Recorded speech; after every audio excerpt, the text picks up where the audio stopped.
पाकिस्तान ने जम्मू में ड्रोन से हमला किया है। जम्मू में सायरन की आवाज सुनाई दी है और देखिए वैष्णो देवी मंदिर में पूरी तरह से ब्लैकआउट कर दिया गया है। साथ ही आरएसपुरा सेक्टर में भी ब्लैकआउट किया गया है। जम्मू एयरपोर्ट पर भी सायरन की आवाज सुनाई दी है और जम्मू कश्मीर में एयर डिफेंस सिस्टम एक्टिव हो चुका है। पूरे जम्मू में ब्लैकआउट कर दिया गया है। जम्मू एयरपोर्ट पर रॉकेट से हमला किया गया है। यह भी बड़ी खबर आपको बता रहे हैं। कई इलाकों में धमाके की आवाज सुनाई दी है। जम्मू चन्नी इलाके में रॉकेट गिरा है और आम लोगों को निशाना बनाने की कोशिश की गई है।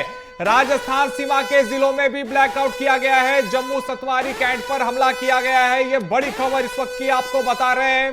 पाकिस्तान की तरफ से देखिए एक बार फिर से हमले की कोशिश की गई है और पाकिस्तान ने जम्मू में हमला किया है। ड्रोन से पाकिस्तान के द्वारा यह हमला किया गया है और साथ ही देखिए जम्मू में पूरी तरीके से ब्लैकआउट कर दिया गया है। यानी कि जो भी रोशनी घरों में होती है, दुकानों में होती है, रास्तों पे होती है, उन्हें पूरी तरीके से बुझा दिया गया है और पाकिस्तान की तरफ से देखिए हमला किया गया और उसी के साथ आरएसपुरा सेक्टर में भी ध्यान रखते हुए इसे ब्लैकआउट कर दिया गया है। जम्मू एयरपोर्ट पर सायरन की आवाज भी सुनाई दी है। जम्मू कश्मीर में एयर डिफेंस सिस्टम पूरी तरीके से लागू हो चुका है, एक्टिव हो चुका है और पूरे जम्मू में ब्लैकआउट किया गया है। जम्मू एयरपोर्ट पर रॉकेट से हमला किया गया है और कई इलाकों में धमाके की आवाज भी सुनाई दी है। जम्मू चन्नी इलाके में रॉकेट भी गिरा है। यह भी बड़ी जानकारी आपको दे रहे हैं। आम लोगों को निशाना बनाने की पाकिस्तान ने कोशिश की है और इस वक्त जम्मू कश्मीर और देखिए राजस्थान को हाई अलर्ट पर रखा गया है। जम्मू सतवारी कैंट पर भी हमला किया गया है और राजस्थान सीमा के जिलों में भी ब्लैकआउट कर दिया गया है। राजस्थान के वो जिले जो पाकिस्तान के साथ में अपने बॉर्डर को शेयर करते हैं वहां पर भी ब्लैकआउट कर दिया गया है। और अब देखिए पाकिस्तान की तरफ से भारत पे किस प्रकार से हमला किया गया है। ड्रोन से पाकिस्तान ने हमले की कोशिश की है और भारत ने यहां पर देखिए इन हमलों को पूरी तरीके से नाकाम भी कर दिया है। पाकिस्तान की तरफ से भारी शेलिंग हो रही है। कई ड्रोन भी आसमान में देखे गए हैं। कई तस्वीरें ऐसी दिखी जहां पे ड्रोन आसमान में नजर आया और देखिए राजस्थान के बॉर्डर वाले जिलों में भी ब्लैकआउट कर दिया गया है। सरहदी राज्य पंजाब, जम्मू कश्मीर और राजस्थान हाई अलर्ट पर है। तो इस पर अधिक जानकारी के साथ न्यूज रूम से हमारे सहयोगी विवेक पांडे हमारे साथ भी जुड़ गए हैं। अब विवेक देखिए पाकिस्तान बाज नहीं आ रहा। इससे पहले भी पाकिस्तान ने 15 जगहों पे हमले की कोशिश की थी, आम नागरिकों को निशाना बनाया था और एक बार फिर से पाकिस्तान की तरफ से नापाक हरकत की गई है। बिल्कुल रोहित, मैं अपने सभी दर्शकों को यह भी बता देना चाहता हूं कि हमला ज़रूर पाकिस्तान की ओर से किया गया, लेकिन एक सुखद बात है और राहत भरी बात यह है कि इस हमले को भी अगेन S-400 के जरिए निष्क्रिय कर दिया गया है। अभी जो सूचना मिल रही है उसके अनुसार तकरीबन 8 जगह बताई गई है जहां पर पाकिस्तान ने हमला किया था, लेकिन इसमें सुखद बात यह है कि सभी हमलों को एक बार फिर से निष्क्रिय कर दिया गया है। जैसा कि आपने बताया कि 15 जगहों पर बीते दिन पाकिस्तान ने हमला किया था, पर उस तमाम हमलों को निष्क्रिय कर दिया गया था और एक बार फिर से S-400 हमारे बहुत काम आया है और हमने पाकिस्तान के हमले को पूरी तरह से निष्क्रिय कर दिया है। यानी कि पठानकोट और जम्मू दोनों ही जगहों पर पाकिस्तान ने जो हमला किया था उसमें अभी तक किसी भी नुकसान की खबर नहीं सामने आई है, जो कि देशवासियों के लिए बहुत ही संतोष करने वाली बात है। और सबसे ज़्यादा ज़रूरी यहाँ पर हो जाता है हमारी सेना का योगदान, क्योंकि सेना पूरी तरह से चौकस है। पाकिस्तान ने भले ही अपनी ओर से ड्रोन अटैक की कोशिश की हो, मिसाइल अटैक की कोशिश की हो, लेकिन हमने समय रहते उसे पूरी तरह से निष्क्रिय कर दिया है। इसका सीधा सा मतलब यह है कि पाकिस्तान अपनी ओर से पुरजोर कोशिश तो कर रहा है हम पर हमला करने की, लेकिन हमारा डिफेंस सिस्टम इतना एक्टिव है कि हम पाकिस्तान के उस हमले का बहुत सधा जवाब दे रहे हैं। यानी कि हमला तो पाकिस्तान की ओर से हो रहा है, पर उसे हम समय रहते निष्क्रिय कर दे रहे हैं। यानी कि इससे किसी भी तरह की परेशानी आम जन को बिल्कुल नहीं हो। विवेक देखिए, और आज जब MEA ने प्रेस कॉन्फ्रेंस किया था तो यह भी स्पष्ट कर दिया था कि जब भारत ने ऑपरेशन सिंदूर चलाया था तो वो किसी सिविलियन के लिए नहीं था, किसी आर्मी के लिए नहीं था, वो केवल और केवल आतंकवादियों के लिए था। लेकिन पाकिस्तान बौखलाया हुआ है और एक के बाद एक वो भारत के सिविलियंस को टारगेट करने की कोशिश कर रहा है। सिविलियन को टारगेट पाकिस्तान कर रहा है और ये कोई नई बात नहीं है। उसने पीओके पर भी इस तरह का कई बार कृत्य किया है। और सबसे अभी महत्वपूर्ण बात यह है कि S-400 डिफेंस सिस्टम ड्रोन को तबाह कर रहा है। यानी कि पाकिस्तान अभी इस तरह से अगर ड्रोन अटैक हम पर जितनी बार भी करे, मिसाइल अटैक करे, तो हम पूरी तरह से सक्षम हैं पाकिस्तान के इस अटैक को रोकने के लिए। और दोनों बार हमने इस चीज को देखा। पर इसके उलट अगर आप भारत की प्रतिक्रिया देखें तो जिस प्रकार से भारत ने लाहौर में, कराची में और पाकिस्तान के अन्य शहरों में मिसाइल अटैक किया, उसे पाकिस्तान नहीं रोक पाया। उस ड्रोन अटैक को पाकिस्तान नहीं रोक पाया। हाँ, जरूर आप अगर पाकिस्तान का इस वक्त जो संसद में माहौल चल रहा है उनके, उसे अगर आप कवर करेंगे, उसे अब देखेंगे, तो जरूर पाकिस्तान के मंत्री इस बात को कह रहे हैं कि हमने भारत के फाइटर जेट्स को मार गिराया, लेकिन इसका सबूत वो नहीं दे पा रहे हैं। तो बहरहाल ये सिलसिला चलता रहेगा। अभी जो हम आपको ताजा अपडेट ये दे दें कि सभी जो ड्रोन पाकिस्तान की ओर से आए थे उसे भारत ने कुशलता के साथ मार गिराया है और अभी तक जो मुंहतोड़ जवाब दिया है और किसी भी प्रकार के नुकसान की अभी कोई खबर नहीं है। तो ये राहत वाली खबर है। और साथ ही साथ S-400 ने सभी 8 मिसाइलें मार गिराई है। ये जानकारी अभी हमें ताज़ा मिल रही है। यानी कि मुंहतोड़ जवाब भारत ने दिया है पाकिस्तान के इस हमले का। पाकिस्तान की ओर से भी किया गया है, एयरपोर्ट को भी निशाना बनाने की कोशिश की गई है। देखिए, कोशिश की गई थी, जो 8 जगह स्पॉट की गई थी, अगर वहां पर हमारे पास S-400 नहीं होता तो एक नुकसान हो सकता था। लेकिन समय रहते हमने पाकिस्तान के उस हमले को निष्क्रिय कर दिया है।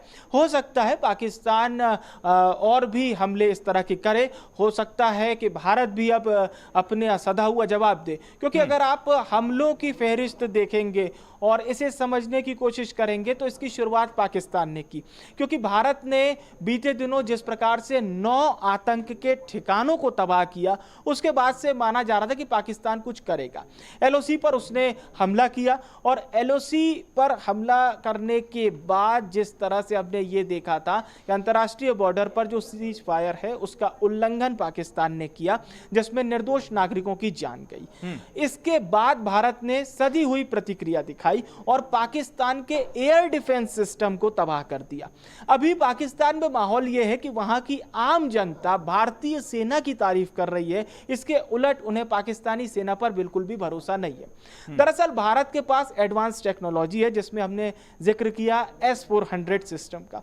S-400 सिस्टम के थ्रू ही हम 2 बार पाकिस्तान के इस हमले से बचे भी हैं। पाकिस्तान के इस हमले को पूरी तरह से हमने निष्क्रिय भी किया है और इसके साथ ही साथ एडवांस ड्रोन टेक्नोलॉजी से हमने पाकिस्तान के एयर डिफेंस सिस्टम को तबाह किया।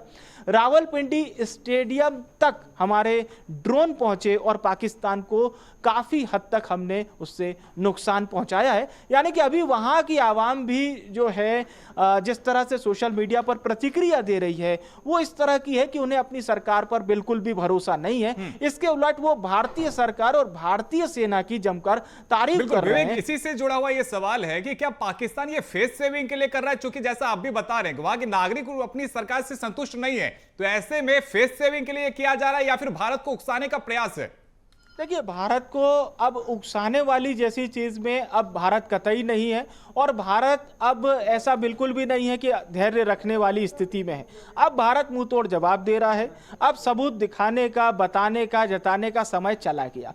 और जाहिर सी बात है, जिस प्रकार से बीते दिनों भारत ने सधी हुई कार्रवाई की थी वो इसे बताने के लिए पर्याप्त थी कि अब सबूत मांगने और दिखाने का समय खत्म हुआ। यही वजह थी कि पाकिस्तान के महत्वपूर्ण जो आतंक के ठिकाने थे वहां पर कार्रवाई हुई। आप आज का दिन देख लीजिए, आज भी भारत ने बड़ी कार्रवाई की है और इस वक्त आप पाकिस्तान की आम जनता जो है वो पूरी तरह से थर्राई हुई है, डर में है, क्योंकि उन्हें विश्वास नहीं है कि शहबाज शरीफ की सरकार उन्हें किसी प्रकार का प्रोटेक्शन दे पाएगी। हालांकि पाकिस्तान फॉर्मेलिटी जरूर कर रहा है, वो संसद में भी झूठ बोल रहा है, इंटरनेशनल मीडिया के सामने भी झूठ बोल रहा है और हर जगह अपनी फजीयत करवा रहा है। बिल्कुल विवेक, देखिए और एक्शन लेने से पहले भारत ने भी हर एक देश को कॉन्फिडेंस में लिया। भारत ने ये बताया कि देखिए कैसे हमारे निहत्थे नागरिकों को, हमारे टूरिस्ट को टारगेट किया गया था धर्म के आधार पर, और उसके सीधे सीधे जो लिंक थे वो पाकिस्तान से जुड़ते हुए नजर आए। भारत ने बाकायदा बताया कि किस ग्रुप के द्वारा इसे अंजाम दिया गया है, लेकिन पाकिस्तान एक्शन लेने की बजाय, देखिए जो 14 दिनों का समय भारत ने लिया था वो केवल इसलिए नहीं था कि हम तैयारी कर रहे हैं, हमारी सेना हमेशा तैयार होती है, लेकिन उस 14 दिनों के अंदर में भारत ने यह भी देखा कि पाकिस्तान उन आतंकवादियों पे क्या एक्शन लेता है, लेकिन पाकिस्तान ने किसी प्रकार का एक्शन नहीं लिया, जिसके बाद में भारत को ही कार्रवाई करना पड़ा। बिल्कुल बिल्कुल सही कहा रोहित आपने, और ये कार्रवाई बहुत वाजिब भी है। जैसा कि आपने बताया कि भारत ने तमाम देशों को भी इसकी जानकारी दी थी, खासतौर से मुस्लिम देशों को भारत ने इस बात को लेकर अश्योर किया था और ये बताया था कि आखिर क्यों हमें मरकज़ पर, मस्जिद पर, मदरसों पर हमला करना पड़ा। क्योंकि ये मरकज़, मस्जिद और मदरसे पाकिस्तान ने अपने सैन्य ठिकाने नहीं बल्कि आतंक के ठिकाने बना रखे थे, और आतंकवादियों को बाकायदा वहां से ट्रेनिंग दी जाती थी। इसके पीछे एक पूरी की पूरी साजिश पाकिस्तानी सेना, आईएसआई और वहां के आतंकी संगठनों की थी। ये सब पैरेलल बॉडी के तौर पर काम करते हैं और एक दूसरे की मदद करते हैं। इसके बाद पाकिस्तान की ओर से आतंकवादी भारत भेजे जाते हैं, सीमा पार उनको कराया जाता है, टनल के थ्रू कराया जाता है, और इस तरह की कई टनल्स पाकिस्तान ने बना रखी थी। तो ये बात तो हुई उनके भारत में एंट्री करने की। इसके बाद जब पहलगाम होता है और पहलगाम में तकरीबन 26 लोगों की नृशंस हत्या कर दी जाती है, उनका धर्म पूछकर उन्हें मार दिया जाता है, इसके बाद से ही ये तय था कि भारत एक बड़ा वाजिब हमला पाकिस्तान पर करेगा। भारत ने लेकिन इसके लिए सिविलियंस को नुकसान नहीं पहुंचाया, आम जनता का खून नहीं बहाया। भारत ने वहां पर आतंकवादियों को मारा, आतंक के ठिकाने चुने गए, और एक्सपर्ट्स ने यह भी बताया कि पहले सैन्य ठिकानों की ओर जो आतंकवादी थे वहां से उनको हटाया गया, वे वापस अपने आतंक की फैक्ट्री में पहुंचे, और ये मौका भारत चूकना नहीं चाहता था। यही वजह है कि इसके बाद भारत ने 9 प्रमुख ठिकानों पर कार्रवाई की। विवेक देखिए, आज जब प्रेस कॉन्फ्रेंस किया गया था तो बाकायदा उसमें एमईए ने बताया था कि जहां जहां पे हमने हमला किया है वहां पे आतंकवादियों को ट्रेनिंग दी जाती थी, और जिन आतंकवादियों को मारा गया है जब उनका जनाजा निकाला जाता है तो उसमें बाकायदा पाकिस्तान के सैनिक जो हैं वो शामिल होते हैं। तो कहीं ना कहीं ये तो साफ तौर पे बता रहा है कि पाकिस्तान किस प्रकार से आतंकवाद के साथ जुड़ा रहा है। दुनिया के सामने हास्यास्पद तस्वीर पाकिस्तान ने खुद पेश कर दी, और पाकिस्तान के झंडों में लिपटा जाना उन आतंकवादियों को जो कि अन्य देशों के लिए भी काफ़ी खतरनाक थे।